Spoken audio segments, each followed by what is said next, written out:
Hey everyone, Ali here. So we get a lot of questions regarding what do I name my practice? How do I name it? What's the best strategy for this? So there's a couple of things to keep in mind. I know every state is a little bit different in terms of what you're allowed to do in terms of how to name your practice. Our recommendation is this, that you set up your corporation or your PLLC if your state allows you to have an LLC. And again, not all states do.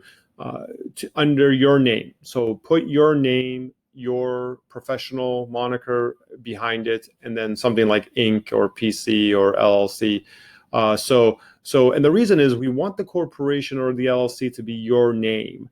And the reason we want that is we want you to have the flexibility in the future to file a fictitious name as your business name. And so, for example, if it's me, right, and then I can say, okay, my dental practice is Ali Oromchian DDS Inc., for example, but I'm going to practice dentistry as Main Street Dental, and that's okay. And then if I ever decide to open a second office or buy another office, I can then file another fictitious name for my second or third office under a different name, but under the same corporation, if that's what I choose to do.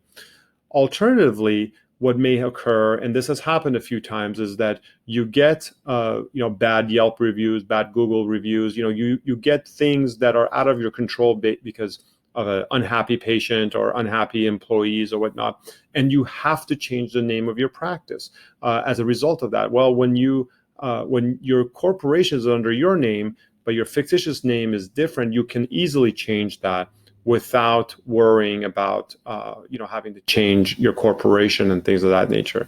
I hope that never happens to you, but over the last many years, has happened many times, and it's a strategy that you can use and to really start over on social media.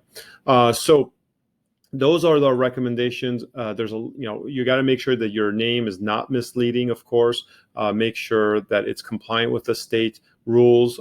There's a lot of specific rules about this, about what names you can use or not. One thing that I also recommend that you all do is, if you do have a unique name, something that you're really proud of, or you have a really unique logo that you've spent a lot of time, make sure you trademark that. It's very simple to do. We can help you with it.